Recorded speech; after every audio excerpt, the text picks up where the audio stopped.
സാറേ, മ്യാൻമറിൻ്റെ ചരക്ക് കപ്പലുകൾ ബംഗ്ലാദേശ് അതിർത്തിയിൽ വെച്ച് ഈ അരക്കൻ സേന പിടികൂടിയതായി കേൾക്കുന്നു. എന്താ സംഭവം? അതായത് 50,000 ചാക്കുകൾ, അതായത് ചരക്ക് കപ്പലുകളാണ് പിടിച്ചിരിക്കുന്നത്. 50,000 ചാക്കുകൾ, പല വസ്തുക്കളടങ്ങിയ. ഇത് വ്യാഴാഴ്ച 3 ചരക്ക് കപ്പലുകൾ ബംഗ്ലാദേശിൻ്റെ അതിർത്തിയിൽ വെച്ചിട്ട് തെക്നാഫ് തുറമുഖം, തെക്നാഫ് അരക്കൻ ആർമിയുടെ കയ്യിലാണ്. ബംഗ്ലാദേശിൻ്റെ 271 കിലോമീറ്റർ അതിർത്തി മ്യാൻമർ ഇന്ത്യയോട് ചേർന്ന് കിടക്കുന്നത്, അതും അരക്കൻ ആർമിയുടെ കയ്യിലാണ്. അപ്പോൾ അതുകൊണ്ട് വ്യാഴാഴ്ച ഈ മ്യാൻമാറിൽ നിന്ന് വന്ന ബംഗ്ലാദേശിൽ കച്ചവടം, ബോർഡർ ട്രേഡ് ഉണ്ട്, അതിർത്തിയിൽ കച്ചവടം. ആ കച്ചവടത്തിന് കൊണ്ടുവന്ന 50,000 ചാക്ക് അടങ്ങിയ 3 ചരക്ക് കപ്പലുകളാണ് പിടിച്ചത്. ഇത് മ്യാൻമാറിലെ യാങ്കൂണിൽ നിന്ന് തെക്നാഫ് തുറമുഖത്തേക്ക് വന്ന ചരക്ക് കപ്പലുകളാണ് പിടിച്ചത്. അപ്പോൾ ഞായർ വൈകിട്ടുമൊക്കെ ഇത് ചരക്ക് കപ്പലുണ്ടായിരുന്നു എന്നുള്ള വിവരം ഉണ്ടായിരുന്നു. ഇന്നലെ രാത്രിയായപ്പോൾ ഈ കപ്പലുകൾ എന്തോ സംഭാഷണങ്ങൾ നടന്നിട്ട് വിട്ടുകൊടുത്തതായിട്ട് റിപ്പോർട്ട് വന്നിട്ടുണ്ട്. ഇന്നലെ രാത്രി 2 കപ്പലുകൾ വിട്ടുകൊടുത്തതായിട്ട് റിപ്പോർട്ട് വന്നിട്ടുണ്ട്. ഒരെണ്ണം മറ്റേ അവിടെ തന്നെ കിടക്കുന്നു എന്നുള്ള വിവരമാണ് വന്നിരിക്കുന്നത്. ഇപ്പോൾ ഈ രഖീനിലെ മോങ്ദോ ആ പ്രദേശം അരക്കൻ ആർമി, ആ മോങ്ദോ പട്ടണം അരക്കൻ ആർമി പിടിച്ചതോടു കൂടിയിട്ടാണ് ഈ അതിർത്തി കച്ചവടം നിലച്ചുപോയത്. മ്യാൻമാറും ബംഗ്ലാദേശുമുള്ള ബോർഡർ ട്രേഡ്, അതിർത്തി കച്ചവടം നിലച്ചുപോയി. മോങ്ദോ എന്ന് പറഞ്ഞ പട്ടണം പിടിച്ചതോടുകൂടി അതിർത്തിയിൽ. അപ്പോൾ തെക്നാഫ് തുറമുഖം, പിന്നെ മറ്റേ അടുത്തുള്ള ദ്വീപ്, ഇതൊക്കെ അരക്കൻ ആർമിയുടെ കയ്യിലാണ്. രഖീൻ മൊത്തം അരക്കൻ ആർമിയുടെ നിയന്ത്രണത്തിലാണ്. നമ്മളുമായിട്ട് അതിർത്തി പങ്കിടുന്ന ഭാഗമാണത്. ഈ പുഴയിലേക്കുള്ള പാതകളുണ്ടല്ലോ, എല്ലാ പാതകളിലും അരക്കൻ ആർമി തടസ്സം സൃഷ്ടിക്കുന്നുണ്ട് മ്യാൻമറിന്. കുറെ കാലത്തിന് ശേഷമാണ് ഈ ചരക്ക് കപ്പലുകൾ 3 ഒരു പരീക്ഷണാടിസ്ഥാനത്തിൽ വന്ന് നോക്കിയത്. പക്ഷെ പെട്ടുപോയി. ഈ യുണൈറ്റഡ് ലാൻഡ് പോർട്ട് ലിമിറ്റഡ്, അതിൻ്റെ ജനറൽ മാനേജർ ഇപ്പോൾ പറഞ്ഞിട്ടുണ്ട്, ചരക്ക് കപ്പലുകൾ ഞങ്ങൾക്ക് വിട്ട് കിട്ടുന്നേ ഉള്ളൂ, കച്ചവടക്കാരൊക്കെ ഭയത്തിലാണ് കഴിയുന്നത്, കച്ചവടം പൊതുവെ, അതിർത്തി കച്ചവടം പൊതുവെ പരുങ്ങലിലാണ്, ഈ പ്രശ്നങ്ങൾ പരിഹരിക്കാൻ സർക്കാർ ഇടപെടണം. ഇത് ധാക്ക ട്രിബ്യൂൺ പത്രത്തിൽ റിപ്പോർട്ട് ചെയ്തിട്ടുണ്ട്.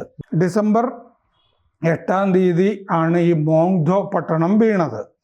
അതിനുശേഷം ഒരു ചരക്ക് കപ്പലും ഇങ്ങോട്ട് വന്നിട്ടില്ല, ബംഗ്ലാദേശിലേക്ക് വന്നിട്ടില്ല.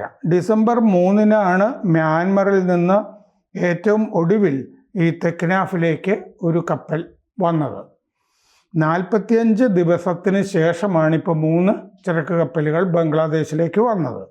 ശനിയാഴ്ച വന്നത്, വ്യാഴാഴ്ച പുറപ്പെട്ട് ശനിയാഴ്ച എത്തിയത്. ബംഗ്ലാദേശ് കമ്പനികൾക്കുള്ള ചരക്കുകളുമായിട്ടാണ് വന്നത് യാങ്കൂണിൽ നിന്ന്.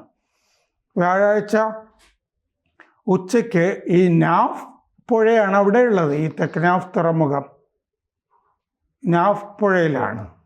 നാഫ് പുഴയുടെ അഴിമുഖത്തിൽ പരിശോധനയ്ക്ക് എന്ന് പറഞ്ഞിട്ടാണ് അരക്കൻ ആർമി ഈ 3 കപ്പലുകളും തടഞ്ഞത്.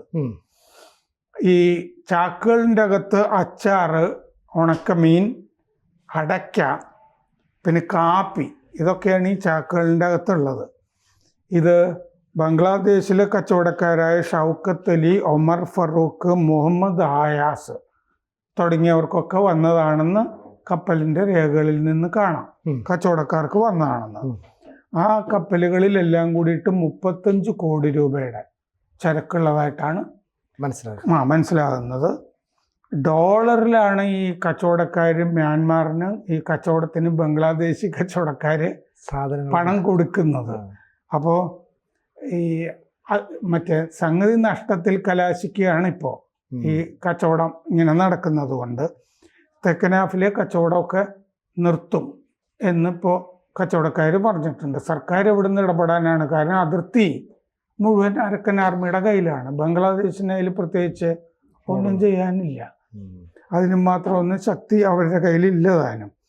ഇപ്പോൾ ആ കച്ചവടത്തിലൊരു പങ്ക് അരക്കൻ ആർമി ചോദിക്കുകയാണ്. ഈ അതിർത്തി, അതായത് മ്യാൻമാറും ബംഗ്ലാദേശും തമ്മിൽ നടത്തിക്കൊണ്ടിരുന്ന കച്ചവടത്തിൽ, അതിർത്തി കച്ചവടത്തിൽ ഇപ്പോൾ അരക്കൻ ആർമി കയറി ഇടപെട്ടിട്ട് ഒരു പങ്ക് ചോദിക്കുന്നു എന്നാണ് കച്ചവടക്കാർ പറയുന്നത്. അപ്പോൾ അവരുടെ ഭരണത്തിലാണ് എന്നുള്ളത് അവർ സ്ഥാപിക്കണമല്ലോ. അതാണ് നടക്കുന്നത്. ലാഭവിഹിതം ചോദിക്കുന്നു. പിന്നെ എബി മഷീദ് ചൗധരി, കോക്സ് ബസാർ, ഇത് കോക്സ് ബസാറിലാണ് ഈ കച്ചവടക്കാരൊക്കെ ഇരിക്കുന്നത്, തുറമുഖത്തിൻ്റെ അടുത്ത്. കോക്സ് ബസാർ ചേംബർ ഓഫ് കോമേഴ്സിൻ്റെ പ്രസിഡന്റ് അബി മഷീദ് ചൗധരി പറഞ്ഞിട്ടുണ്ട്, ഇത് ഇപ്പം നടക്കുന്നത് കച്ചവട ചൂഷണമാണ്, ഞങ്ങളെ ചൂഷണം ചെയ്യുകയാണ് അരക്കൻ ആർമി. അപ്പോൾ തെക്കനാഫിലെത്താൻ ഈ തെക്കനാഫ് തുറമുഖത്തിലേക്ക് കച്ചവട കപ്പലുകൾ എത്തണം എന്നുണ്ടെങ്കിൽ അരക്കൻ ആർമി നിയന്ത്രിക്കുന്ന സെൻറ്റ് മാർട്ടിൻസ് ദ്വീപ് ഉണ്ടല്ലോ, അതെ, സെൻറ്റ് മാർട്ടിൻസ് ദ്വീപിൻ്റെ അടുത്ത് കൂടിയേ കപ്പലുകൾക്ക് വരാൻ പറ്റുള്ളൂ. അപ്പോൾ അതും അരക്കൻ ആർമിയുടെ കയ്യിലാണ്. അപ്പോൾ അതും അവരുടെ കയ്യിലാണ്, വഴി വരണം. അത് കടക്കാനായിട്ട് ഇപ്പോൾ കച്ചവട കപ്പലുകൾക്ക് പെർമിറ്റ് വേണം, അനുമതി വേണം. അങ്ങനെയാണ്. അപ്പോൾ 4 ദിവസം തടവിൽ വെച്ചിട്ടാണ് ചരക്ക് കപ്പലുകളെ ഇപ്പോൾ വിട്ടുകൊടുത്തിരിക്കുന്നത്. രാവിലെ 10 മണിയോടുകൂടി, കഴിഞ്ഞ ദിവസം ഇന്നലെ രാവിലെ 10 മണിയോടുകൂടി ഈ ചരക്ക് കപ്പലുകൾ 2 എണ്ണം വിട്ടുകൊടുത്തു. തെക്കനാഫ് തുറമുഖത്തേക്ക് പൊക്കോളാനും പറഞ്ഞു. എന്തെങ്കിലും ഒരു സെറ്റിൽമെൻറ്റ് ഉണ്ടായിക്കാണെന്ന് വേണം കരുതാൻ. എന്തെങ്കിലും ഒരു പങ്ക് അവർക്കും കച്ചവടത്തിൽ കൊടുക്കുക എന്നുള്ള പരിപാടി വന്നിട്ടുണ്ടാവണം.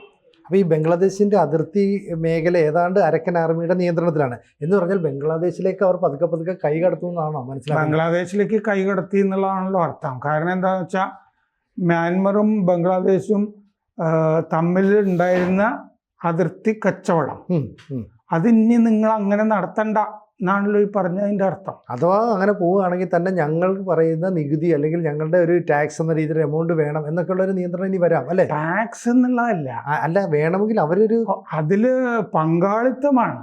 പങ്കാളിത്തമാണല്ലേ?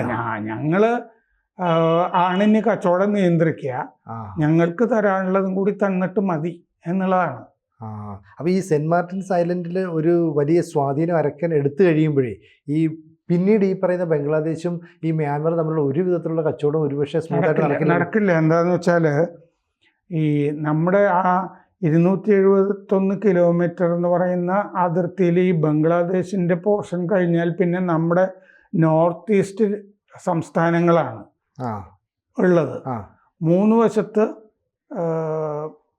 ഒരു വശത്ത് ബംഗ്ലാദേശും ബാക്കി ഭാഗങ്ങളിൽ നമ്മുടെ സ്ഥലങ്ങളും ഒക്കെ ആയിട്ടാണ് കിടക്കുന്നത്, അതിർത്തി പങ്കെടുക്കുന്നത്. പടിഞ്ഞാറ് ഭാഗത്താണല്ലോ. അതെ അതെ. അപ്പോൾ അതുകൊണ്ട് നമ്മളുടെ ഭാഗങ്ങളുണ്ട്. അതുകൊണ്ടാണ് നമ്മൾ ആ സിറ്റ്വേ പോർട്ടിലൊക്കെ കയറി പണിയുന്നതും. തുറമുഖം കഴിഞ്ഞ കൊല്ലം സോണോവാൾ ഷിപ്പിംഗ് മന്ത്രി ഉദ്ഘാടനം ചെയ്തല്ലോ. അതെ അതെ. ഒരു 149 കിലോമീറ്റർ പാത മാത്രമേ ഇനി പണിയാനുള്ളൂ. അരക്കൻ ആർമിയെ നമുക്ക് ആവശ്യമുണ്ട്.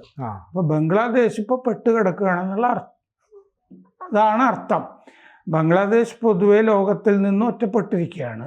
അരി നമ്മളിങ്ങനെ പുച്ഛിച്ചുകൊണ്ടിരിക്കുമ്പോഴും അരി വേണം എന്ന് നമ്മളോട് പറഞ്ഞു നമ്മളത് കൊടുക്കുകയൊക്കെ ചെയ്തു. കാല് പിടിക്കുന്നുണ്ട്. അങ്ങനെ നിൽക്കുന്നതിൻ്റെ ഇടയ്ക്കാണ് മ്യാൻമാറുമായിട്ടുള്ള കച്ചവടം ഇപ്പം ഇല്ലാതെ വരുന്നത്. സാർ, ഇപ്പോൾ ഈ അടുത്ത കാലത്തായിട്ട് ഇന്ത്യയും പിന്നെ അഫ്ഗാനിസ്ഥാനുമായിട്ട് നല്ല ബന്ധം താലിബാൻ പറഞ്ഞുകൊണ്ടേ. ഇപ്പുറത്ത് നമ്മൾ ഈ പറയുന്ന അരക്കൻ ആർമിയിലൂടെ മ്യാൻമറിലേക്കും ബംഗ്ലാദേശിലേക്കും ഒക്കെ ഒരു നിയന്ത്രണം കൊണ്ടുവരാൻ ശ്രമിക്കുന്നത്. അവിടെ ഇന്ത്യയാണ് പണവും ആയുധവും ഒക്കെ നൽകുന്നതെന്ന് പറഞ്ഞു. അപ്പോൾ ഇന്ത്യയുടെ നയതന്ത്രം വ്യത്യസ്തമായ തലങ്ങളിലേക്കൂടെ സഞ്ചരിച്ചുകൊണ്ട് നമ്മൾ ചില വലിയ മുന്നേറ്റങ്ങൾ നടത്തുന്നു. അതെന്താണെന്ന് വെച്ചാൽ ഈ ഓങ് സാൻ സൂക്കിയെ അട്ടിമറിച്ചിട്ട് പട്ടാള ഭരണകൂടം വന്നു കഴിഞ്ഞപ്പോൾ ഭരണകൂടങ്ങളുമായിട്ടാണല്ലോ ബന്ധപ്പെടേണ്ടത് രാജ്യങ്ങൾ. അങ്ങനെയാണ് നമ്മൾ ചെയ്തുകൊണ്ടിരുന്നത്. പക്ഷേ ഈ കഴിഞ്ഞ